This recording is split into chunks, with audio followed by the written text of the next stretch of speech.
Cette année-là est une année faste pour la bombe atomique. Essais américains, soviétiques et britanniques se succèdent dans les airs et sous terre.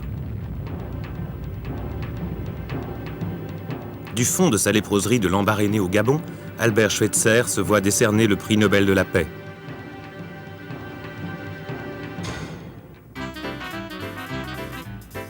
Exploit unique aux Jeux olympiques d'Helsinki, Emil Zatopek, la locomotive tchécoslovaque, remporte le 5000 mètres, le 10 000 mètres et le marathon.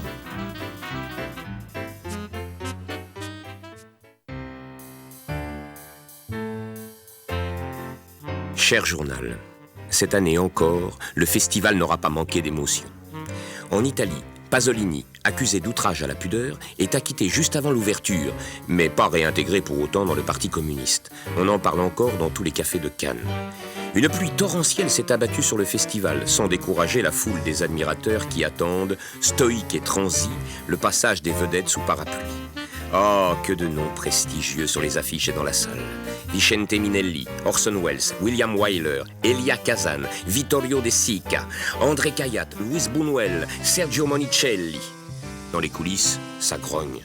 On remet sérieusement en question le choix du comité de sélection qui a ignoré Casque d'or de Jacques Becker et a accepté du bout des lèvres de présenter hors compétition le film de René Clément, Jeux interdits, pourtant triomphalement accueilli par la critique, le public et tous les guitaristes débutants.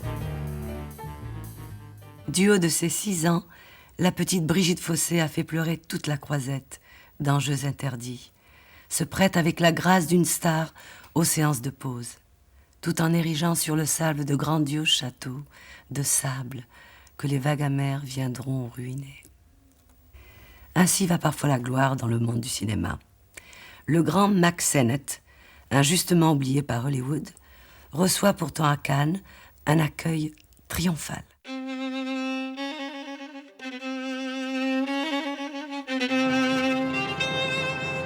Le jury, présidé par Maurice Genevoix, attribue le Grand Prix du Festival ex-aequo à Dessous d'espoir de l'Italien Renato Castellani et à Othello, que l'Américain Orson Welles mit 5 ans à réaliser, sans producteur et avec des moyens de fortune.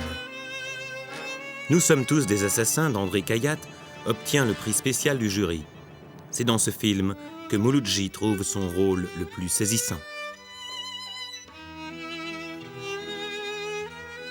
Fanfan la tulipe de Christian Jacques avec Gérard Philippe, Gina Lollobrigida et Noël Roquevert obtient le prix de la mise en scène avant un immense succès mondial. Le prix d'interprétation masculine revient à Marlon Brando pour Viva Zapata d'Elia Kazan, film ouvertement anticommuniste et puissante réflexion sur le pouvoir qui corrompt. À la surprise générale, un Américain à Paris n'obtient pas le prix de la partition musicale.